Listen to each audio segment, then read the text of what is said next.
안녕하십니까. 게이밍 문맹입니다.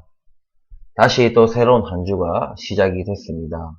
자, 이번 영상은 저희 방송 자체는 주식 방송이지만 또 적지 않게 또 구독자분들 중에서 제가 올려드렸던 부동산 영상을 보시고 그 문의가 이제 좀 물론 제가 구독자 수가 많은 이제 방송이 아니다 보니까 상대적으로 그런 이제 부동산 문의를 하는 구독자 수가 많은 건 아니에요.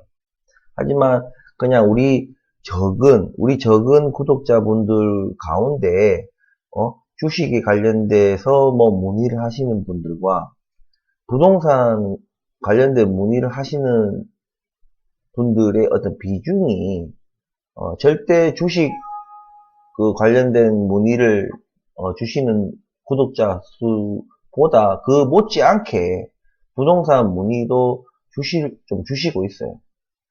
제가 봤을 때는 그러니까 저 같은 거 구독자 수도 별로 없고 많이 없는 이런 이제 이제 주식 유튜버한테까지 이제 부동산 문의를 하시는 것 자체가 그만큼의 어떤 절박함, 그리고 기존의 어떤 좀 유명 부동산 유튜버들에 대한 배신감, 예, 그리고 좀 식상함, 그런 것들이 다 좀 겹쳐서 저한테까지 이렇게 문의를 하시는 게 아닌가 싶습니다.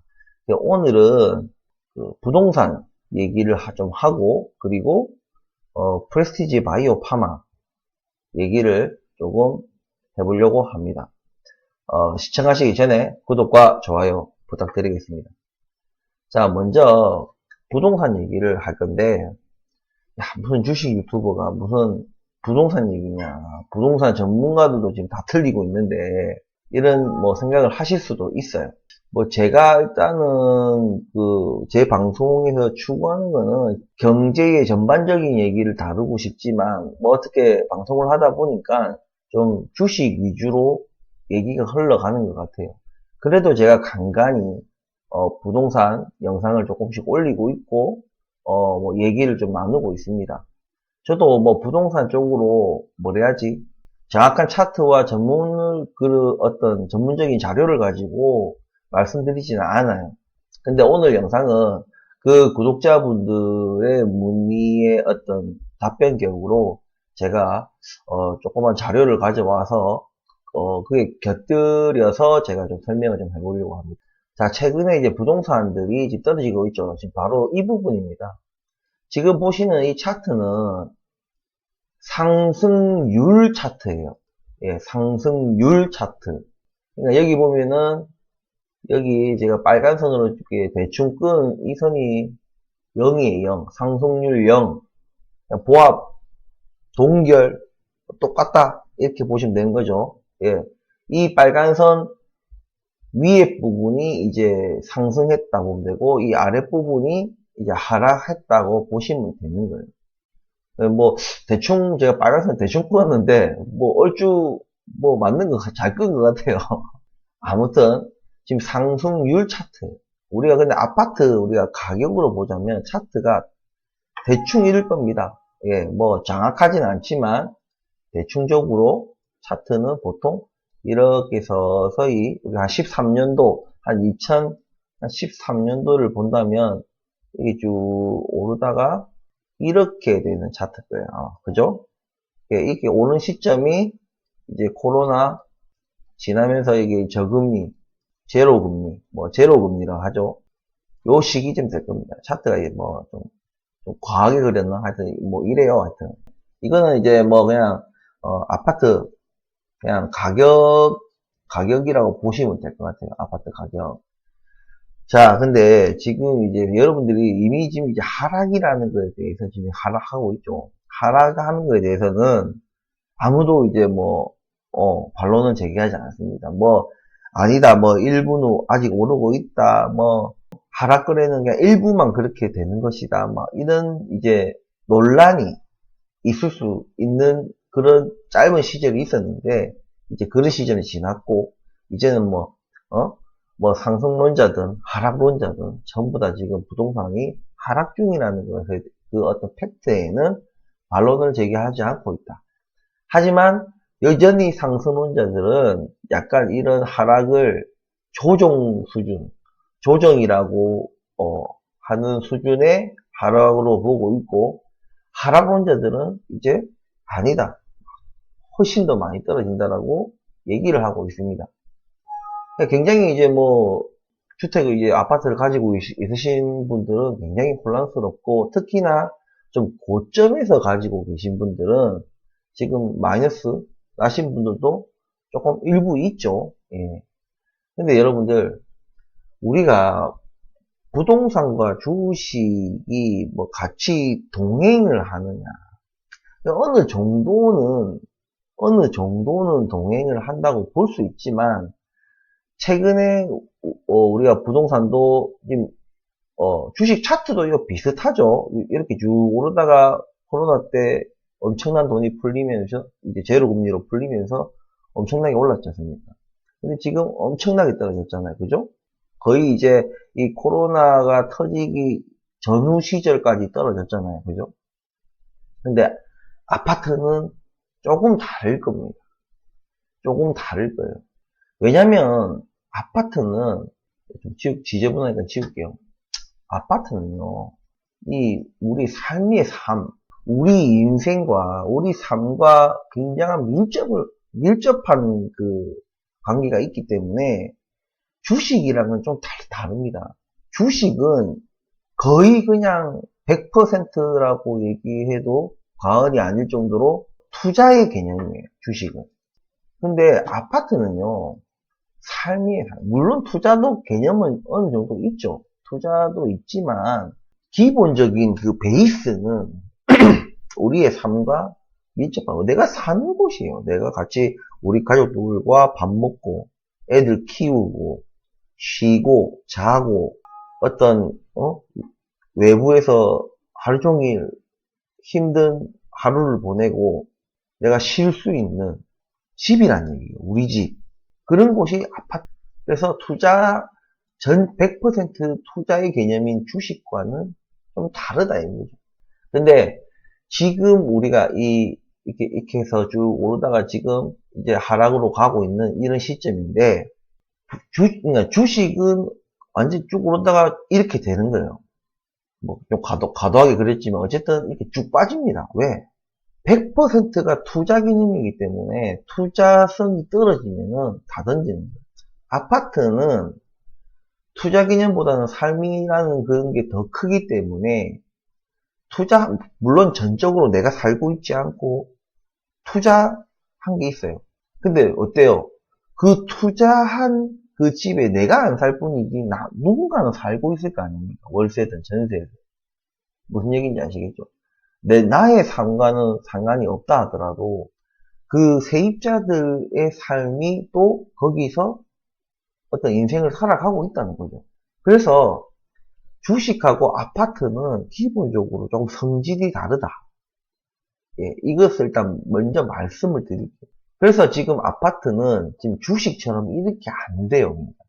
근데 이 초반에는요, 어느 정도 이 수준까지는 이 투자했던 물량들, 물론 거기 세입자가 있다 하더라도 일단은 그 집을 소유하고 있는 사람이 내가 살고 있는 곳이 아니기 때문에, 아, 집값 전망이다, 이렇고 지금 이거 뭔가 짧지 않은 시간 동안 좀 힘들겠다, 그럼 빨리 팔고 일단 탈출했다가 다음 기회를 모색해야 되겠다, 뭐 여러 가지로 이 투자했던 사람들이 사람들은 생각이 다 비슷하거든요. 비슷한 시기에 그냥 비슷하게 내놨습니다. 그렇다 보니까 어떻게 물량이 올라가죠. 뭐 다 아는 얘기 하지 마라, 이런 얘기 하지 마시고 좀 천천히 들어보시기 바랍니다. 물량이 올라갑니다. 물량이 올라가고 물량이 쌓이니까 당연히 뭐 호가는 서로 이제 처음에는 경쟁까지, 호가를 내리는 경쟁까지는 아니더라도 눈치를 보죠. 계속 우리 아파트 몇 동 몇 호가 얼마에 나왔네, 그러면 나는 얼마쯤이면 되겠네, 요렇게 서로가 서로를 뭐 인정하고, 그래 너는 고층이니까 그 정도 가격, 나는 중층이니까 이 정도 가격, 너는 뷰가 나오니까 이런 가격, 이런 거를 어느 정도 서로 인정을 하면서 서로 소유하고 있는 아파트들의 어떤 가격 그런 것들이 있죠. 예, 뭐 계층이 있다 해야 되나? 그런 게 있는데 이제 우리가 이 금리라는 예, 금리라는 복병을 딱 만난 거예요. 금리가 이제 올라. 그러니까 금리가 오르니까 어떻게 돼요? 물량은 지금 많은데 수요가 없어요. 수요가. 사는 사람이 없는 거예요. 그렇다 보니까 계속 놔둬봐야 처음에는 정체기 같이 뭔가 물량을 내놔도 아무도 보러 안 오는 거예요. 그러니까 처음에는 찔끔찔끔 내립니다. 찔끔찔끔 내리다가 이제 막 언론에서 이리 떠들고 저리 떠들고 하는 얘기들을 듣고 어이구 큰일 났다. 빨리 팔아야 되겠다. 그래서 호가를 팍팍 낮춰요. 근데 여러분들 생각해 보세요. 자, 여기서부터 이제 다른 유튜버들은 얘기 안 하는 부분들 제가 자, 여러분들이 10억에 샀어요. 자기가 예, 10억이라는 가격에 샀는데 종전까지 호가가 15억이었어. 15억. 이때는 막 호가를 뭐 14억 8천 뭐 14억 뭐 7천 예? 뭐 이런 식으로 이렇게 호가를 낮췄단 말이에요. 예? 근데 어느 순간부터 14억 13억 5천 이러다가 어느 순간부터 12억 5천 뭐 12억 무슨 7천 뭐 12억 8천 이게 바로 뭐 12억 5천 이런 식으로 억 단위로 막 떨어지는 거예요. 자, 이런 것들이 우리가 자 15, 그 전에 종전의 호가가 15억이 아니었고 만약에 내가 10억이 샀는데 11억이었다. 11억부터 시작을 하는 거예요. 자, 11억부터 시작을 하면 어떻게 내리겠어요?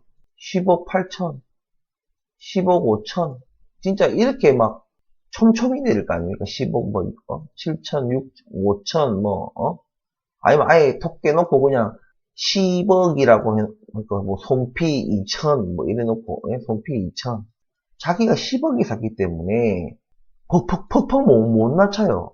근데 나중에는 급기야 나는 10억에 샀는데 11억에서 이제 나는 내놓고 점점 떨어뜨리고 있는데 이 어느 순간 보니까 뭐 9억 5천이도 나오고 막 9억 3천에도 나오고 막 이래요. 내가 샀던 가격보다 낮은 가격이 나와요. 그러면 여러분들 어떠실 것 같아요? 얘는 우리보다 동호수도 좋네? 층도 좋네? 근데도 이 가격이 더 싸네? 그럼 나는 기본적으로 못해도 9억이나 뭐 8억 뭐 9천 이렇게는 해야지 되겠는데? 근데 이렇게 돼요? 안 되잖아. 나 10억에 샀는데 BD 빠이 내가지고 나 10억에 샀는데 이렇게 못하지 않습니까? 조금 전에 제가 말씀드렸던 자 15억부터 시작한 얘기 자 내가 10억에 샀어. 그러니까 자 5억이라는 갭이 있죠. 5억이라는 이 수익권이 있다는 얘기예요. 그렇기 때문에 금액이 말도 안 되게 뭐 5천 낮췄다가 막 1억도 낮췄다가 더 웃긴 거 뭔지 알아요? 자 15억에서 출발해서 뭐 14억 뭐 8천 14억 5천 뭐 이래 가다가 나중에는 뭐 퍽퍽 낮추는 거야. 13억 5천 12억 8천 12억 막 11억 막 이렇게 막 퍽퍽 낮추는 겁니다. 이 낮출 때마다 예? 이렇게 낮출 수가 있는 거예요. 왜? 그래도 손해는 아니니까. 손해가 아니기 때문에 그냥 퍽퍽 낮추는 거예요. 그게 나만 그렇다? 아니다. 다른 사람도 다 마찬가지예요. 다른 사람들도 먼저 빠져나가기를 바라는 거예요. 어떻게든 손해는 안 보고 나가려고 남들보다 저 사람 얼마네? 그럼 나는 얼마? 과감하게 얼마 팍 낮춰가지고 근데 거기서도 안 팔려.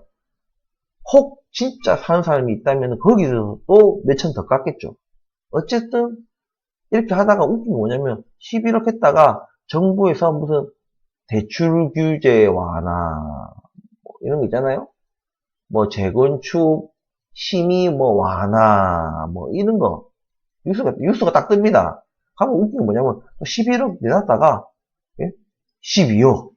자, 제가 지금 무슨 얘기를 하려고 지금 주저리 이 얘기를 하느냐. 자, 아까 제가 차트가 이렇다고 말씀드렸죠. 이래요, 지금. 응? 지금 여기 하락부가 이제 초입이다. 저는 언제 팔았냐? 저는 언제 정리를 했냐? 한 20년도 말부터 정리하기 시작해서 21년도 이제 상반기 안에 저는 다 막 한 이 정도 될 거예요. 이 정도. 여기 지금 이 상승률 차트로 보자면 여기 지금 상승률이 여기 상승하는 구간이 보이죠? 상승했다가 여러분들 잘 보이실지 모르겠지만 좀 이렇게 약간 수평 상승률 차트인데 이 수평이란 말은 여기가 지금 완전히 이 구간에서 이제 완전히 뭐 정점을 찍었다는 얘기죠. 이 구간이 뭐 상승률이 거의 1%에 가까운 1% 안팎이 되는 구간이에요. 여기서 뭐 매년 8월달 뭐 1% 오르고 또 그 다음 달 또 1% 오르고 또 1% 이렇게 올랐다는 얘기입니다. 이 기간 동안에. 이 기간이 계속 1% 올랐기 때문에 지금 차트상으로는 약간 수평처럼 보인다. 이거는 상승률 차트이기 때문에. 근데 제가 요 한 왼쪽 편쯤에 팔았다고 생각하시면 됩니다. 물론 그러니까 한마디로 제가 팔고 나서 좀 더 올랐던 얘기겠죠. 예. 그러니까 제가 이 아파트 가격 이 차트로 본다 하면은 한 이쯤에 팔았다고 보면 돼요. 이쯤에 팔았다고 보면 됩니다. 그리고 좀 더 오르다가 약간 서로 눈치 보고 막 이러다가 지금 이렇게 떨어지고 있죠. 제가 보는 것은 최소 여기서부터 여기 코로나라고 제가 말씀드렸죠. 여기서부터 여기까지가 거품이라고 저는 봅니다. 여러분들 거품 아시죠? 그냥 손으로 수감 쑥 그냥 꺼지는 게 거품이지 않습니까? 대부분이 아까 제가 10억 얘기했죠. 10억에 매수했다. 이 말이 뭐냐면 여기 코로나 전에 10억에 매수하고 여기가 만약에 뭐 15억이다. 이 5억이라는 게 거품이에요. 거품. 그렇기 때문에 금액을 1억을 낮췄다가 2억을 낮췄다가 1.5억을 낮췄다가 그렇다가 또 1억을 올렸다가 막 이래요. 다시 말씀을 드리면은 다시 말씀을 드리면 자 이렇다 하면 여기 그러니까 이제 19년 한 하반기부터 2020년 상반기 이때의 가격이 저는 실제 고점이라고 생각합니다. 실제 고점. 여기가 아니라 여기가 실제 고점이에요. 여기는 뭐냐? 이 구간은 뭐냐? 거품. 버블. 그렇기 때문에 이 구간은 진짜 급격하게 빠질 거예요. 여러분들이 생각하시는 그것보다 더 빠르게. 이 사이를 거품으로 보는 이유는 거래량이 없어요. 야, 무슨 개벽다 같은 소리를 하고 있냐라고 말씀을 하겠지만, 여러분들이 관심 있는 아파트들을 한번 보시다. 2019년 요 하반기부터 2020년 요 상반기까지 일어난 이 거래량과 이 2020년 이제 하반기 그리고 작년 뭐 해가지고 거래량이 얼마나 되는지 그것을 한번 보시면 아실 거예요. 거래량이 상대적으로 확 떨어집니다. 확 떨어져요. 우리나라 전체적인 거래량을 보면은 떨어지긴 했어도 뭐 진짜 말도 안 되는 어떤 거래량은 아닌데 그것은 왜냐면 거기에는 여러 형태의 주택들이 다 포함이 되기 때문에 그렇습니다.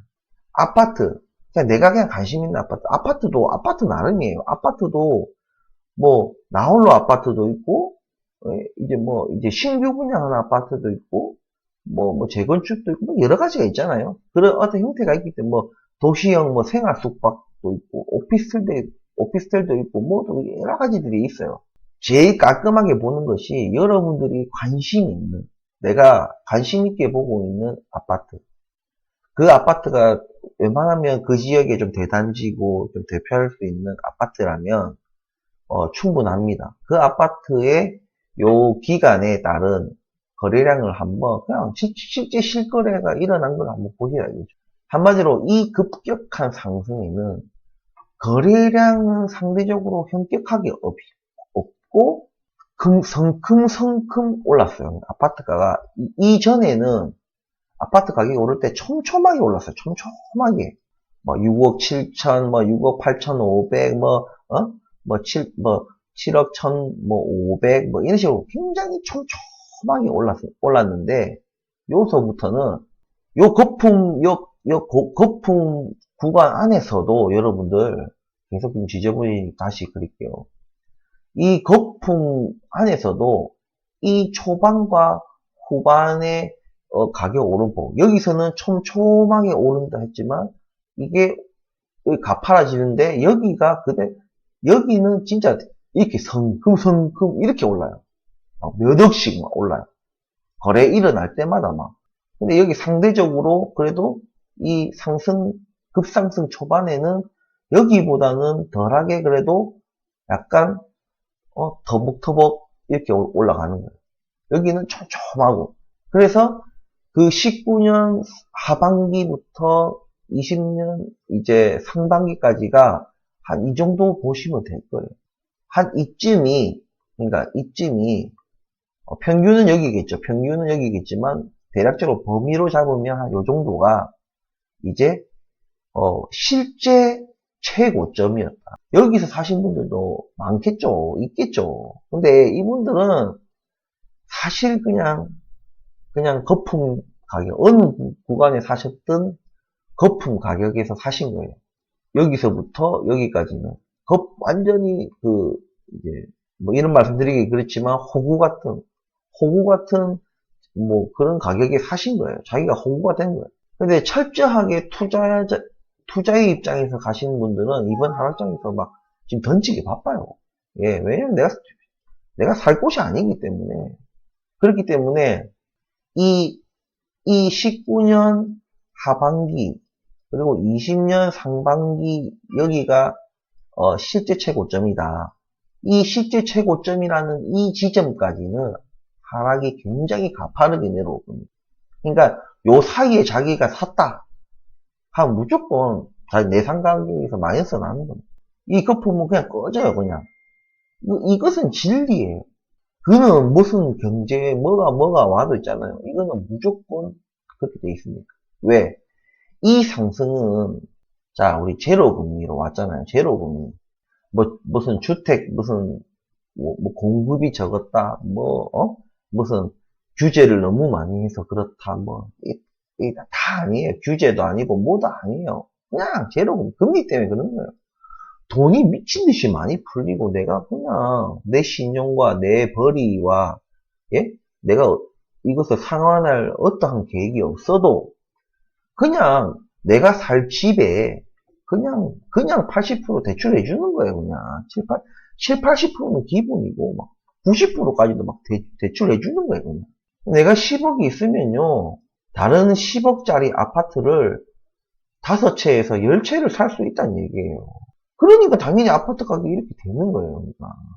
전 국민이 아파트에 다 미쳐 있었으니까. 근데 이랬던 금리가 언제? 작년 8월부터 우리 한국은 올리기 시작을 했죠.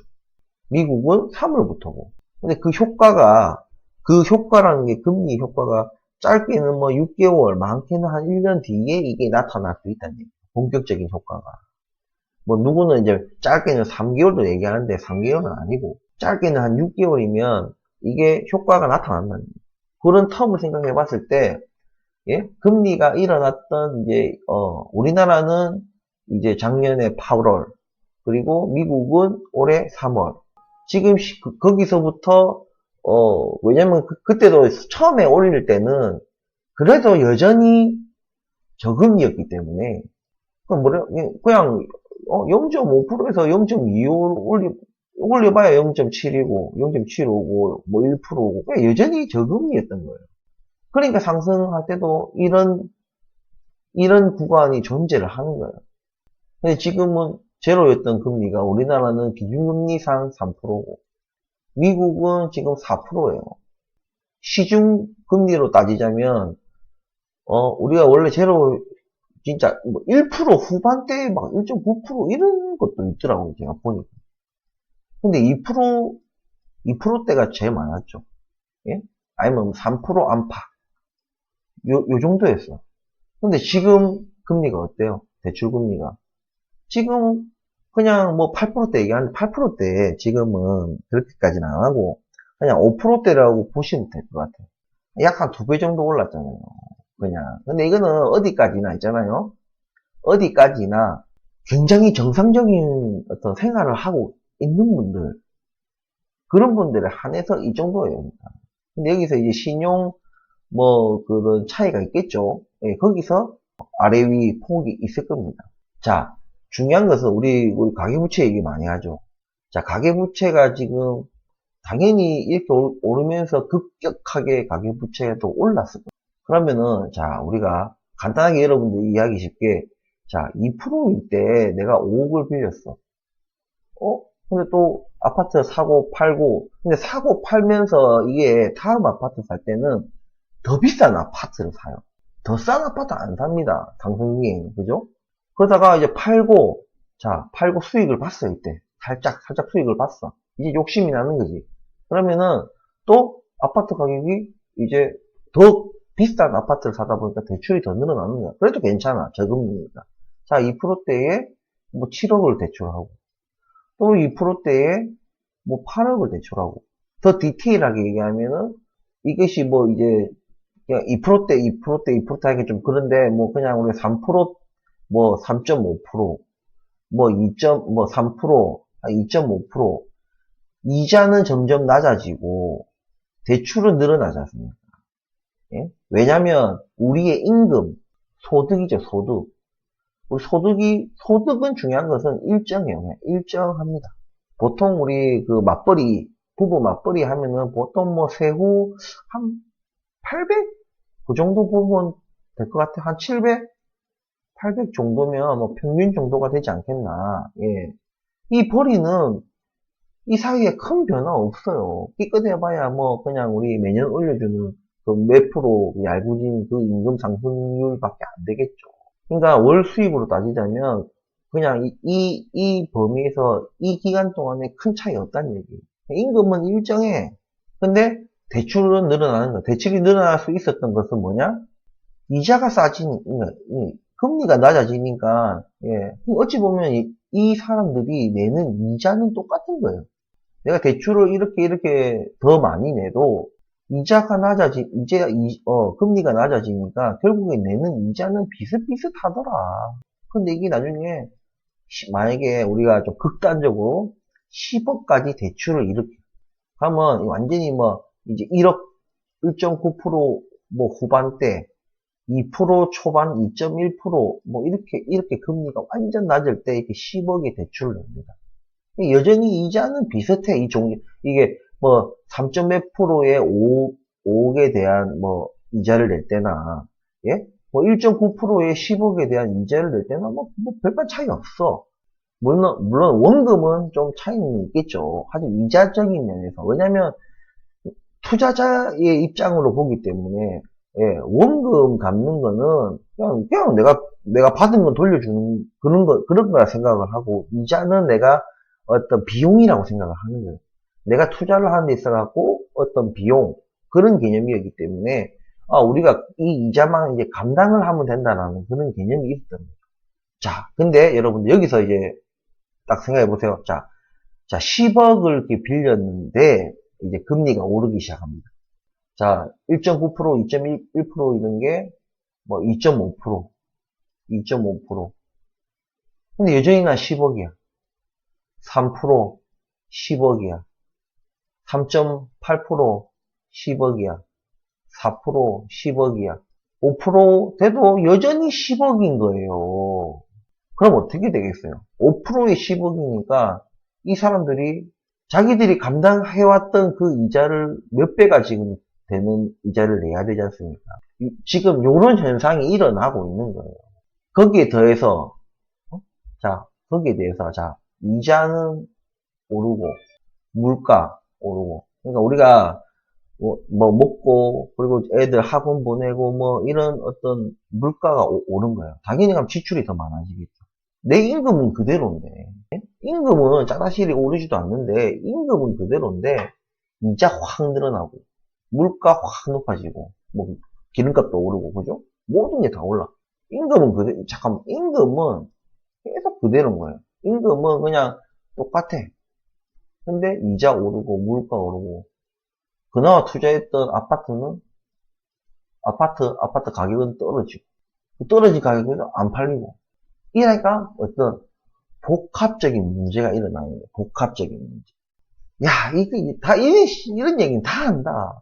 아실 수 있겠지만, 그 정도로 지금 그런 상태예요. 그러니까 쭉 못 모르고 우리가 그 대출 가격을 쭉 높여오다가 엄청나게 빌렸던 이 대출 원금은 그대로인데, 금리는 지금 완전 하늘 높은 줄 모르고 올라있고, 앞으로도 더 오를 거라는 얘기죠.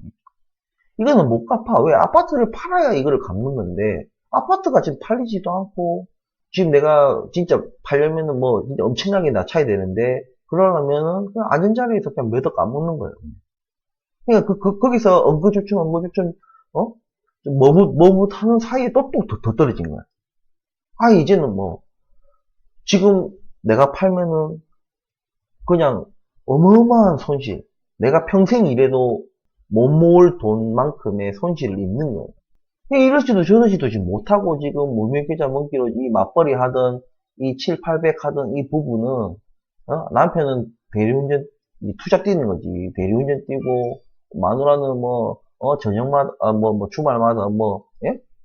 어디 뭐 건물 청소하고 속된 말로 그냥 인형 눈깔이 붙이고 뭐 해갖고 뭐라도 돈 벌고 집에 있는 뭐라도 다 내다 파는 거야. 당장 막 필요 없는 거, 필수가 아닌 것들은, 예?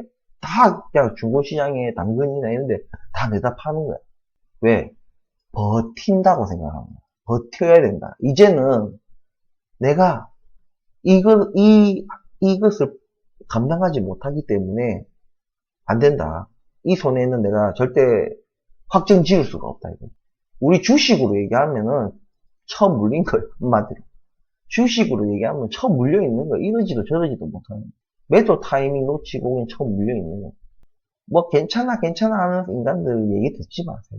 근데 우리가 여러분들 가만 생각해보면 우리 주변에 있잖아요. 집을 자기 소유하고 있는 사람들 보면은 그렇게까지 막 괴로워 보이는 사람 별로 안 보여요. 그렇게 막 뉴스에서 떠들고 다큐멘터리에서 떠들고 PD수첩에서 떠들고 시사적격에서 떠들고 스트레이트에서 막 떠드는 그런 사람들은 잘 안 보여. 내 주변에 안 보여요. 분명히 아파트 가격은 떨어졌는데 이 사람들 왜 아직 괜찮아 보일까? 그 사람들은 대부분 여기가 코로나다. 내가 여기가 이 구간, 이 코로나 지점에서 이 직전과 이쯤이 제가 실제 최고점이라고 제가 말씀드렸잖아요. 여기가 아니에요. 여기는 그냥 신기루 같은 게 그냥 진짜 그냥 뚱구름 같은 그런 거예요. 근데 많이 떨어졌다 하더라도 지금 이 거품 가격에서 많이 떨어졌다 해도 여전히 뭐 예?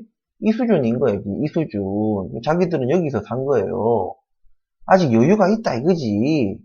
예? 내가 산 가격보다는 아래로 안 떨어졌다 이거예요. 이게 왜냐면 우리나라 대부분의 국민들이 실제 연끌 이때는 또 솔직히 좀 이런 말씀드리지만 진짜 거의 광기에 가까울 정도의 매수고 실제 내가 실거주를 하면서 뭔가 투자도 어느 정도 있었지만 그 투자보다도 더 큰 개념이었던 게 바로 실거주잖아요. 그 실거주의 개념으로 연끌을 했던 그 말은 뭐냐면 내가 어느 정도 감당할 수 있을 만큼의 빚을 내고 예, 뭐 연끌이긴 해도 감당이 가능한 수준이에요. 그리고 이때는 또 좀 아파트 가격들이 상대적으로 많이 낮았기 때문에 좀 대출이나 뭐 고정금리나 뭐 이런 것들을 또 받은 사람도 있고 물론 변동금리가 훨씬 압도적으로 많아요. 아무튼 여전히 많이 떨어졌다 하더라도 아직까지는 이런 갭이 있다는 얘기예요. 그러니까 여유가 있는 거예요. 그래서 여러분들 이것을 반드시 명심해야 돼요. 즉 우리 실제 최고점은 여기다 여기. 여기까지는 그냥 쭉 빠진다고 보면 됩니다. 그럼 여기가 끝이냐? 그래서 여기에 도달하면은, 예? 19년 하반기, 20년 상반기 정도면은, 이 정도까지 가격이 떨어지면은, 하면 이제 하락이 끝난 거냐? 아니죠. 아니죠. 더 떨어집니다. 더 떨어져야 돼. 왜? 우리가 지금 금리가 계속 오르는 게 뭐, 이유가 뭐예요? 물가잖아요, 물가. 물가가 이렇게 해서는 안 떨어집니다. 제가 주식 방송에서 뭐라 했어요? 물가는 경제가 부러져야, 망가져야 물가가 잡혀요. 무슨 얘기인지 이해하십니까? 자, 예를 들어서 지금 실제 우리를 지금 일어나는 게 지금 부동산을 치면 이쪽에서 거래를 했던 사람들. 이 사람들이 이제 실제적인 타격을 이제 받겠죠. 이제 금액이 이제 이 정도까지 떨어지고 이렇게 되면은 그만큼 이 금리도 이 사이에 이게 이렇게 하락하는 만큼 금리도 그 사이에 오른다는 얘기예요. 그러면 이 사람들도 대부분이 변동금리이기 때문에 아니면 일부 만약 5억을 대출했다면 한 3, 4억은 고정을 해놨든지 1, 2억은 변동을 해놨든지 어떤 경로로든 어쨌든 그것이 금리가 이 사이에 이 폭락하는 기간만큼 또 금리가 오를 거란 얘기예요. 그러면 얘네들이 부담이 훨씬 커지겠죠. 훨씬 커지고 여전히 물가는 높아. 떨어져도 물가가 좀 떨어졌다 해도 여전히 높아. 하면 이제 슬슬 생활이 힘들어지기 시작합니다. 하면 요 안에 있는 사람들이, 이 안에 있는 사람들은 투자 개념이 아니잖아요. 하면 이 사람들은 어떤 판단을 내리느냐. 여러분, 이게 중요한 겁니다. 이 사람들은 절대로 있잖아요. 내가 버틸 수 있는데, 앞으로 더 떨어질 것 같아서 팔지 않습니다. 여러분들 1주택자가요. 내 집, 자가로 내 집을 지금 살고 있는데, 이 아파트가 더 떨어질 거라고 생각하고, 이 자가주택을 팔고, 전세로 이동하는 사람은 거의 없어요. 그게 실제로 말이 쉽지, 뭔가 이 주거지를 이렇게 옮기고, 그것도 자가에 살다가, 내가 버틸 수 있는데, 내가 그냥 그럭저럭 버틸만 한데, 힘들지만, 버틸만 한데, 조금 허리띠 조금 더 졸라매고, 애들 학원 한두 개 덜 보내고, 이러면 버틸만 한데, 이렇게 하는 사람은 없다고요, 그러니까. 아니, 더 떨어질 것 같아, 자기가 봐도. 내가 산 가격보다 더 떨어질 것 같아, 이 분위기면. 근데도 못 팝니다. 팔 수가 없어요. 그럼 이 사람들 어떻게 하겠습니까? 자기들은 투자 아니잖아요. 실거주지 않습니까? 그러니까 이 사람들이 진짜 이때부터 이거는 버티는 거 아니에요. 이거는 그냥 후드를 패는 거예요. 그냥 훅 떨어집니다. 이 가격대까지 19년 하반기 20년 상반기까지 이 가격대까지는 그냥 훅 떨어져요. 아무런 정부에서 대책을 내놔도 훅 떨어집니다. 그럼 여기서부터 이제 실물 경제입니다. 이서부터 이제는 진짜 실물 경제예요. 여기서부터는 여기의 구간에는 과도하게 부동산에 투자했던 금융사, 과도하게 무슨 분양 시조했던 건설사, 이런 사람들이 좀 이래 하는 거지 전체적인 산업에 큰 영향을 미치지 않습니다. 근데 이때부터는 이제 이 실거주 진짜 이 1주택자들 이 사람들이 이제 소비가 이제 안 되기 시작해요. 소비도 안 되고 그럼 이 사람들 어떻게 버팁니다. 처음에는 버텨요.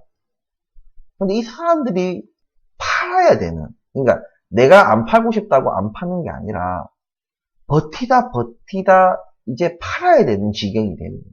그 말은 뭔가 마이너스가 되는 거야. 마이너스. 내 수입보다 이자가 더 많다는 게 아니라 우리가 기본적으로 생활을 해야 되잖아요. 애들 학교 보내고 애들 물건도 사야 되고 옷도 사야 되고 외식도 한 번씩은 해야 되고 밥도 매일같이 또 밥도 먹어야 되고 아파트 관리비도 내야 되고 휴대폰비도 내야 되고 돈 많이 들어가지 않습니까? 그 필수적인 생활비를 제외하고 나머지 돈을 가지고 이제 어떤 이자나 이런 걸 이제 대응을 해왔는데 그것도 빠듯했지만 어떻게든 이 생활 필수적인 금액에서 좀 줄이고 해서 이 돈을 이쪽으로 옮겨서 이 금리를 방어해 왔는데 이제는 더 줄일 게 없는 거예요. 더 이상 줄일 게 없어. 이게 삶이 아니에요. 이때부터 이제 삶이 아닙니다. 삶이 아니에요. 하면 그때부터 뭘 자꾸 팔기 시작해요. 뭐 집에 있는 차를 판다든지, 차를 팔고 대중교통을 이용한다든지, 아니면 차를 좀 원래 좀 좋은 차를 탔는데 그 차를 팔고 좀 작은 차를 산다든지, 남은 돈 가지고 또 뭐 버틴다든지, 요런 버티는 그 시간들이 있어요. 근데 이 시간마저도 다 무색할 만큼 어느 순간 못 버티는 그 순간이 옵니다. 투자의 개념으로 이 아파트를 연끌했던 사람들이 아니고 실거주로 했던 이 사람들한테도 이제 못 버티는, 나 정말 전세 가기 싫은데, 나 아파트 가격 떨어지는 거 나 상관없는데, 그런데도 강제로 이제 집을 팔아야 되는 거야. 못 버티니까. 생활이 안 되는 거야, 생활이. 여러분들, 집 없이 살 수 있죠. 옷 없이 살 수 있죠. 근데 뭐, 음식, 안 먹고는 못 살아요, 그러니까. 살 수가 없어요. 그러니까, 우리가 집과, 음식이라고 제가 얘기했지만, 어쨌든 생활. 이 경중을 따지자면요, 이게 훨씬 더 커요. 당장 내 자식 먹여야 되고, 나도 먹어야 되고. 물론 우리나라가 뭐 북한도 아니라서 못 먹고 못 사는 사람은 없지만, 우리나라에 뭐, 김치에 밥 먹고 하지 않잖아요. 일반적인 가정에서. 그렇게까지 하면서 집을 지켜야 되는 것인가는 우리의 고민하는 그 시기가 온다는 얘기예요. 이제 이 지경이 되면은, 이제, 왜, 개인마다 솔직히 그 소득이 조금씩 다르고, 대출이 다르고, 연금을 어떻게 했고, 아파트가 또 어디고, 뭐, 이런 거에 따라서, 이제, 나는 이제 괜찮지만, 주변에 이제 보면은 이제 힘든 게 느껴져요. 이제 술 약속 잡을라 해도 안 나온다든지, 뭔가 피한다는 느낌. 술 약속을 야, 술 한잔 하자. 이렇게 하면 안 나와. 왜? 또 남자들은, 아무리 이 친구가 술 사준다 해도 이 친구야 뭐 1차 사면은 못해도 2차는 사야 되고, 그리고 또 술 먹다 보면 대리운전비나 또 택시비를 또 들고 이래저래 이제 돈이 이제 나갔다 하면 돈이니까 이런 것들이 이제 점차 이제 실생활에서 이제 느껴질 정도가 된다 이거죠. 그래서 저는 이렇게 해서 지금 이 코로나 지점까지 하락을 하고 여기서부터 이제 이 기울기보다는 좀 더 낮은 기울기로 하락을 이어갈 것이다. 근데 이 기간이 얼마냐? 짧으면 버티지, 그지? 짧으면 하락도 안 해요, 이렇게. 이 기간이 짧을 것 같으면 이런 하락 자체를 안 해요. 제가 볼 때는 최소 3년이다. 최소 3년. 그러니까 최소 3년은 이상은 하락을 한다 봐야 됩니다. 지금 금리가 지금 제가 주식 영상 찍을 때 지금 말씀드리죠. 내년 말까지도 하락은 꿈도 꾸지 마라. 금리 인상의 그 기조 자체는 그대로 간다. 동결했다가 올리고 이렇게 올리든 아니면 그냥 0.25씩 이렇게 천천히 올리든 이 속도와 강도는 올해보다는 줄어들지언정 이것은 금리 인상 기조는 계속 간다 이거예요. 지금도 금리가 높은데 더 높아지고 그 더 높아진 금리보다 더 높아진다는 얘기예요. 계속 높아진다는 얘기입니다. 그러면 자 벌써 내년 말만 해도 벌써 1년 넘게잖아요 지금 우리가 본격적으로 이제 하락을 한 게 올해 22년도 6월이에요. 여기 지금 상승률 이 차트로 보면은 22년도 6월부터 전국 주택 상승률이 마이너스가 됩니다. 마이너스. 벌써 내년 말 하면은 1년 반이잖아요. 1년 반. 근데 그것도 내년 말 돼서 그러니까 내후년 이제 2024년 상반기 돼서 금리를 인하할지 어쩔지는 지금 우리가 논할 건 아니에요. 알 수 없다는 얘기예요. 아니면 좀 동결 기간 우리가 금리를 쭉 올려서 어느 순간부터 이 동결하는 기간을 가질 겁니다. 이거는 필수입니다. 쭉 올리다가 내리는 경우가 있어요. 이거는 이제 경제가 무너졌다는 얘기예요. 경제가 무너져도 문제고, 맞죠? 근데, 만약에 그렇게 경제가 그렇게 무너지지 않는 이상은 어떤 이제 일정 수준으로 올리고 동결하는. 이 동결하는 시간이 뭐냐? 물가가 가시적으로 조금 이제 물가 상승률이 어느 정도 잡힌다는 게 눈에 이제 누가 봐도 이거는 와 파월도 이제는 욕 안 먹겠다 할 정도로 물가가 어느 정도 잡혔다는 신호를 보면은 바로 금리 인하하지 않아요. 이 동결 기간을 또 상당히 갖습니다. 왜 이 동결 기간을 갖느냐?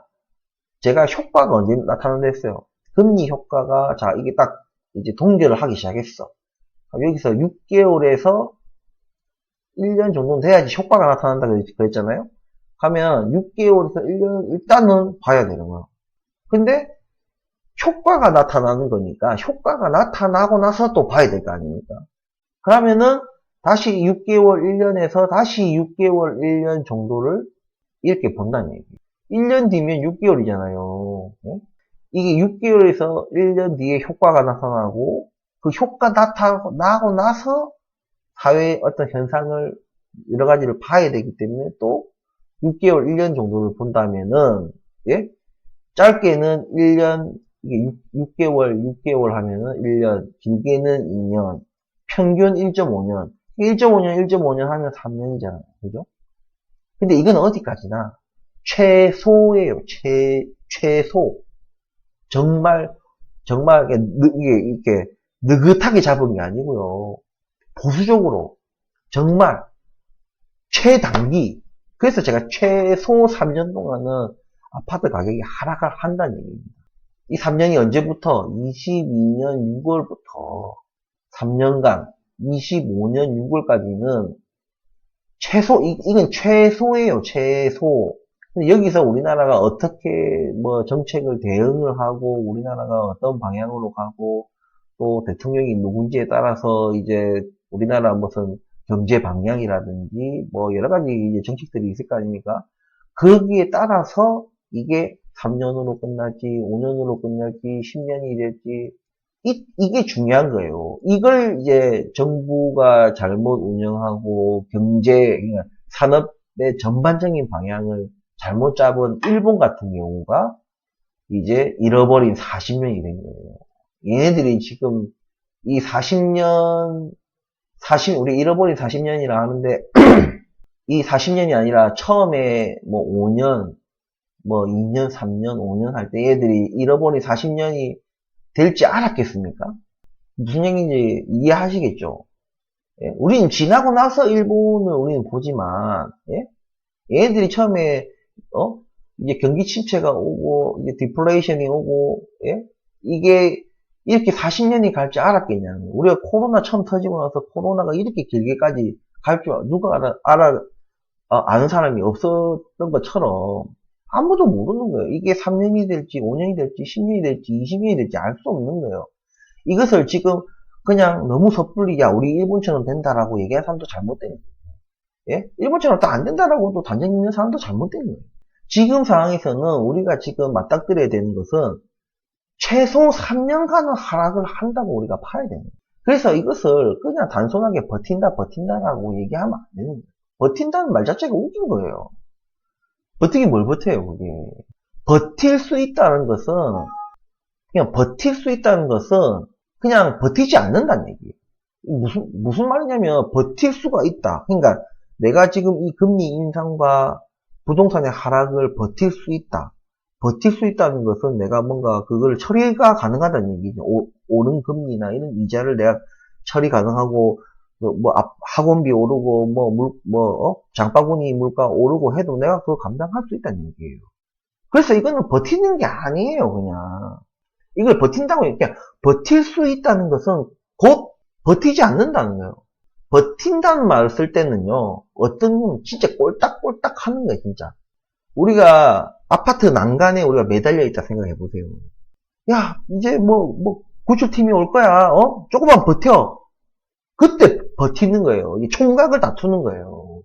죽음과 삶, 생사가 오가는 그 짧은 그 찰나를 내가 버틴다 이거예요.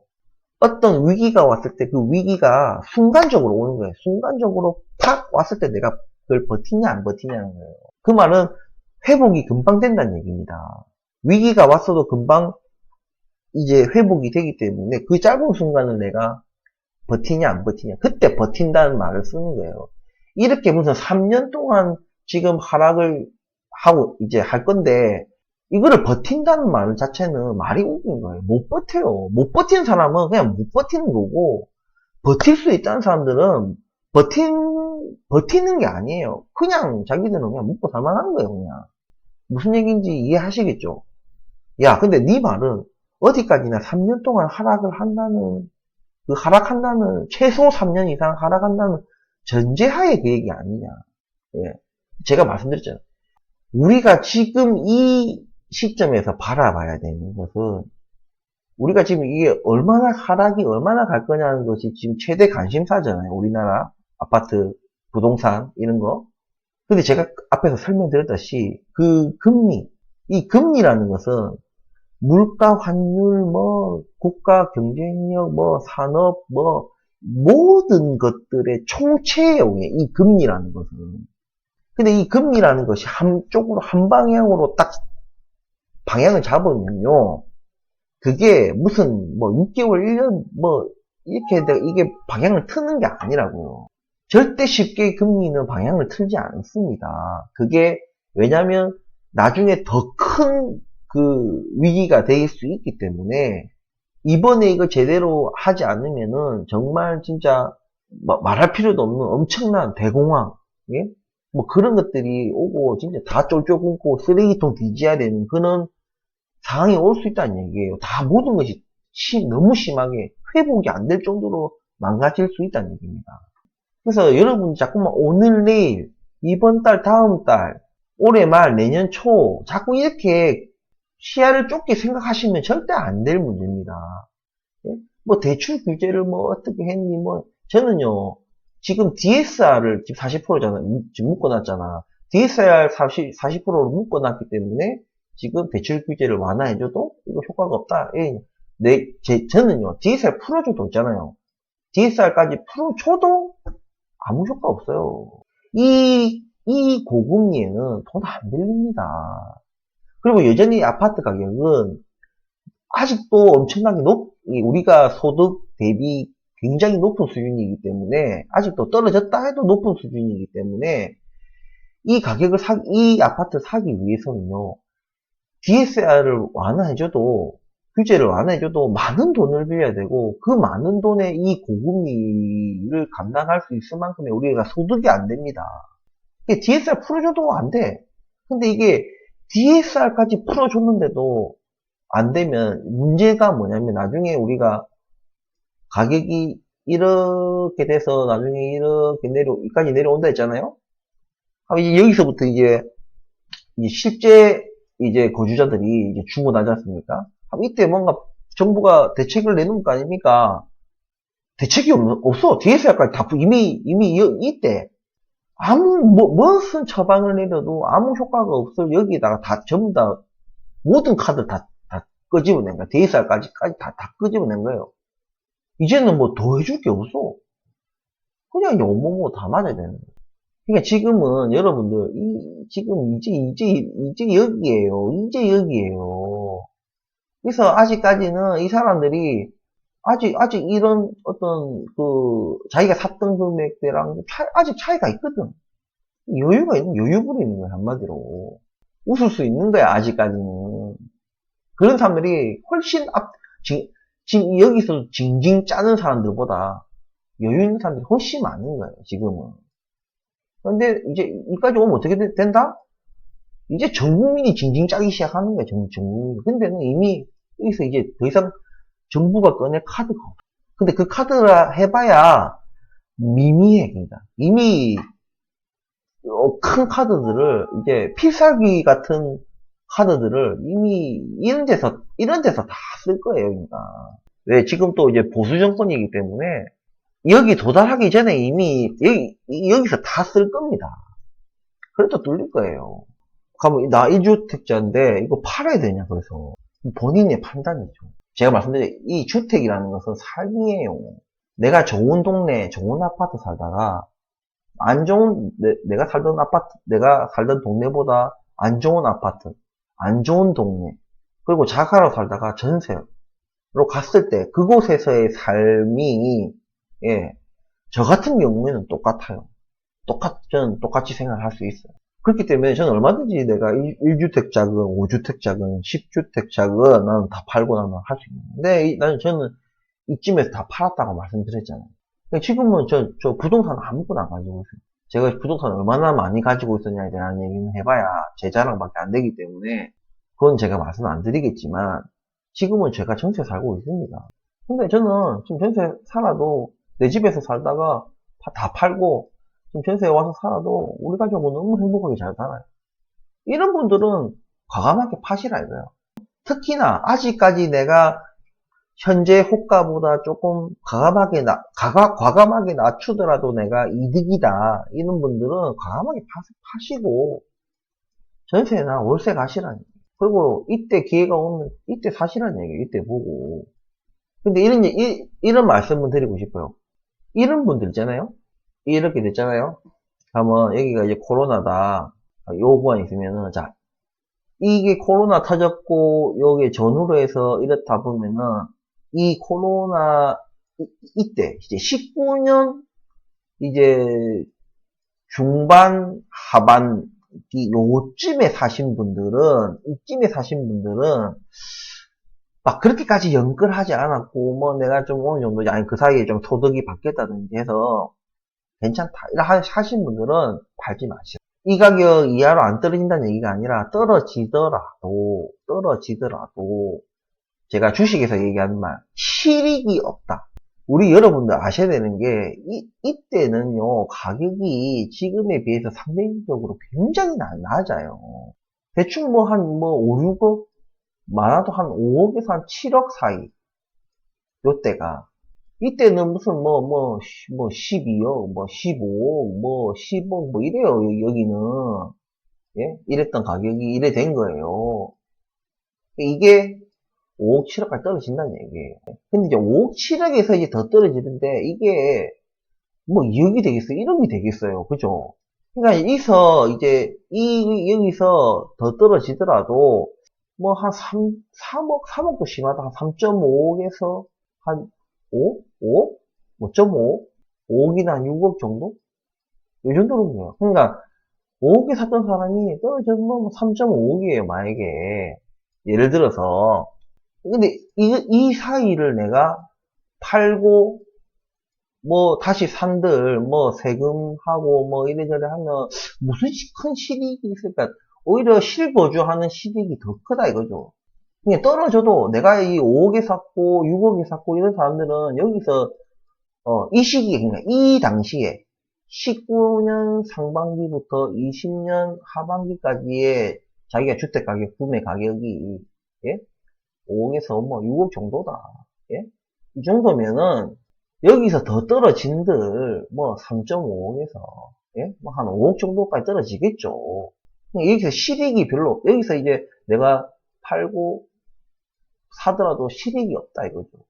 그냥 충분히 3.5까지는 뭐 떨어져도 뭐 내가 실거주가 더 크기 때문에 뭐 세금 띄고 차 띄고 포 띄고 하면은 뭐 1억 5천이지만 실제적으로는 무슨 집을 사도 세금을 내고 해야 되는 거니까 예?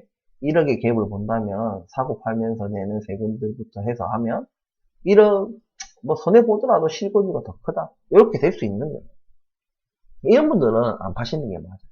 근데 내가 이 시기에 그러니까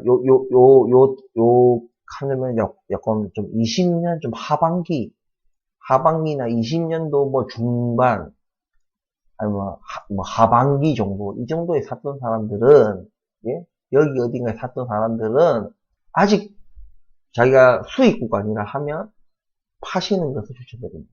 이분들은 다른 사람들 이제 5, 6억일 때 이 사람들은 뭐 대충 8, 9억 정도 되잖아요. 근데 8, 9억인데 3.5, 5.5까지 떨어지고 이거는 다른 얘기잖아요. 그죠? 이 금액 차이는 실익이 없다고 할 만큼의 차이가 아니기 때문에, 예, 과감하게 지금 팔면은 그래도 뭐 9억, 뭐 10억, 아니면 11억, 막 10억에서 뭐 11억 이렇게 팔 수 있다 하면, 예, 팔아라는 얘기예요. 그리고 기다려라. 이때까지, 이렇게 될 때까지 기다려라. 그래서 이제 우리 구독자분들, 문의하신 거에 좀 답변을 하느라 제가 뭐, 이렇게 좀 뭔가 두서없이 좀 말씀을 드렸는데 도움이 되셨는지 모르겠습니다. 아시겠죠?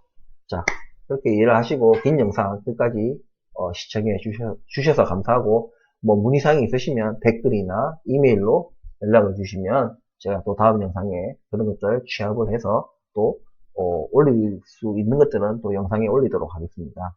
네, 시청해 주셔서 감사하고 구독과 좋아요 꼭 부탁드립니다. 감사합니다.